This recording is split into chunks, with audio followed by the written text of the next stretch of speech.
right, we're BlastoffComics.com. We're here at San Diego 2012. We're here talking to Christopher Moeller about his work in comics and his experience and process. A painter, pretty much. That's sort of what his specialty is. Chris, thanks for joining us. Yeah, my pleasure. What we want to talk about first is sort of the beginnings. You're a painter, and you actually weren't a lot of painters.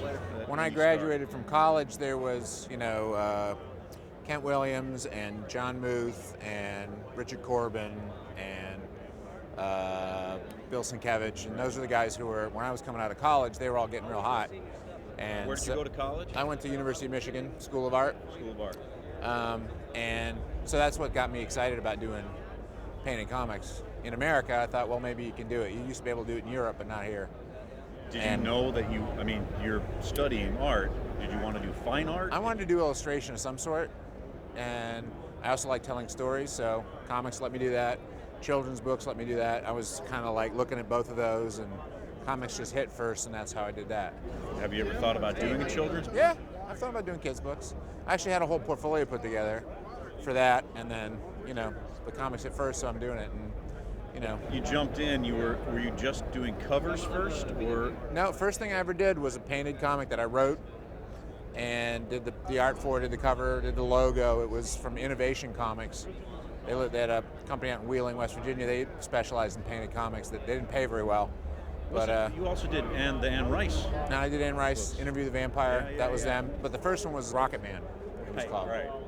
And they let me write it. So I submitted that to Dark Horse later.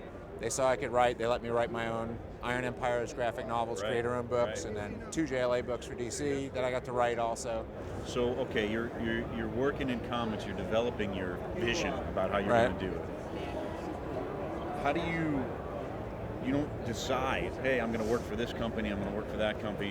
There was a story, Wonder Woman, for JLA League of One, right? Which I remember very fondly. Yeah. Okay. Thank you. It wasn't so much a JLA story as it was a Wonder Woman story. Right. Well, the funny story for that one was I'm at San Diego one year. I met with an editor who I was friends with at the time, Dan Raspler at DC Comics, and he said, "Well, I'd love to do a book with you. What DC character would you like to do if you could do any DC character?" I said, "Well, I've always liked Wonder Woman. I love to do a Wonder Woman story." He said, "Well, can we make it a JLA story because then I can edit it. I can be the editor because I'm the JLA editor." I said, "Yeah, we can probably figure out how to work that."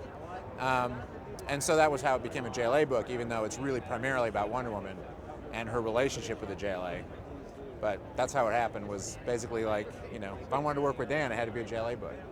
Now that book has been selling in stores for a very long time. Yeah, it stayed in print for ever since, which is nice, yeah. I get little royalty checks from it all the time. That's good to hear. Which is very cool. Yeah, from what we hear, some companies you get that and some companies you don't. That's true. DC's been very good, yeah. We've been all over this convention hall, and what we've been noticing is that original art, the prices for original art have skyrocketed. Obviously, it's about time. Well, I think one of the reasons, and it's funny because I also do illustration, and so I go to illustration shows and stuff like that, is in illustration particularly, and in comics too, more and more of it is digital. So there's less and less original art to buy. Right. So the pool of art is shrinking, and I want to tell everybody, if you're going to buy original art, now's the time to do it. Because there's never going to be any more of it than there is now. The percentage of the market is going to keep shrinking and shrinking, as fewer and fewer people are doing traditional work. So you go to these shows and you can buy prints. You can buy really nice canvas prints of artwork, but there's less and less original art being made. So I think that's one of the reasons why people are buying it now. Is it's sort of like it's a shrinking resource. And have you been openly selling your pieces, or do you like to hold on? No, I sell my work. Yeah, okay. I have an agent online. I sell my work here. Right. I have flat files full of paintings, so sure. Yeah, they're not doing me any good. Well, it's interesting that the onset of agents and managers and people for creators that are sort of protecting creators in a way that they never did before. Right. I mean, they get a percentage. Right. Sure.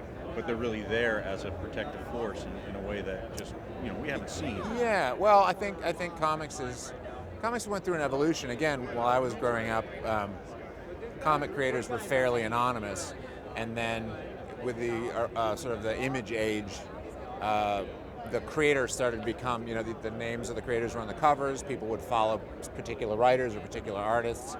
And I think that movement in comics made the artists gave them some more influence than they had when they're just anonymous sort of piece workers.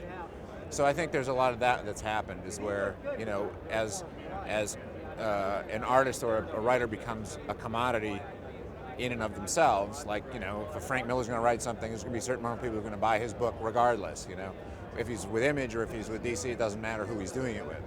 And I think, that's one of the big things that's been helpful for artists. When you say you were growing up, was it back east? You were growing up back east? Yeah, I grew up in New York, upstate New York. Yep. I live in Pittsburgh now. And one of the things I like to ask is, do you remember the first comic book that you ever read, or the first one that ever really meant something All right. to you? Well, there's two things. When I was a kid, I would read superhero comics, and I sort of got out of them, got less interested. And then I remember I would go to my bookstore and buy art books. Well, again, when I was in high school, Boris Vallejo and Frazetta and Ballantine was putting out all these art books on those guys. And I used to go buy them, but they were kind of expensive for a kid. Yeah. And I remember seeing Heavy Metal magazine started coming out then, and I picked it up and I was like, there's all this art in here, painted a lot of it, beautifully illustrated, and I get it all for like $3.50 or something. So it was pretty cheap for, So I immediately subscribed, my brother subscribed, and Heavy Metal magazine was really my entry back into the comics world. So my work actually tends to have a lot of influences from those painters, Right. Phil Jimenez and Bial and all the Mobius, those guys. European art. Yeah. Now, so before that, though, it had been superhero comics. You were a kid.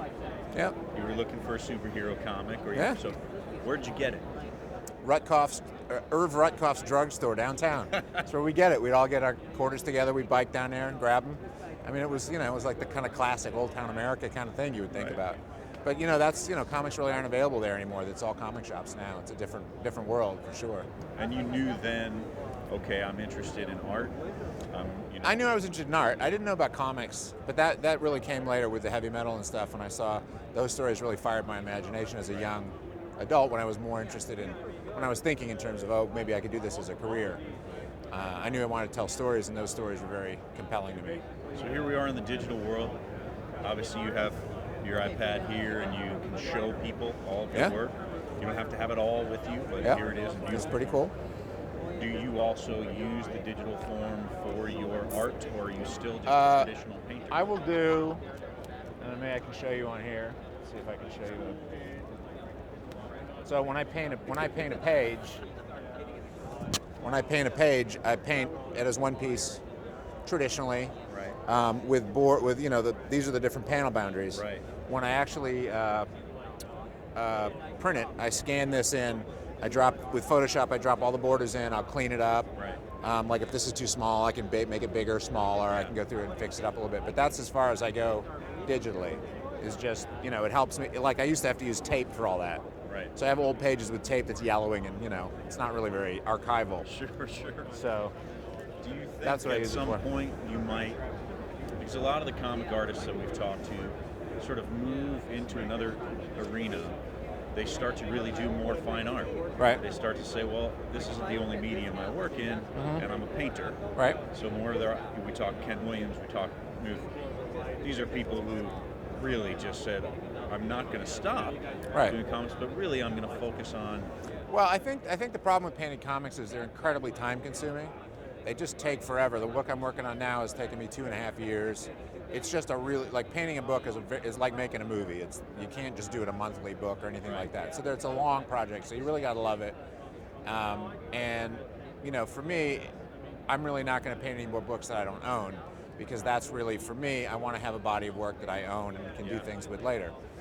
Can you talk about this book that you're working on? A little bit. It's I've done two graphic novels set in my Iron Empires universe. One's called Faith Conquers. The second one's called Shiva's War. They've been in print for a while. They were most recently in print from Dark Horse Comics as trades. I have all the rights to those back. I'm working at the third book I'm working on now, called Void, is going to be printed from my own company, along with those other two books. So we'll have 3 books out. and that'll be next year. We'll be making an announcement and all that, but that's the plan for the Iron Empires. It was also a role-playing game called Burning Empires, Right. which actually has done very well. I also get royalties from that, which is nice.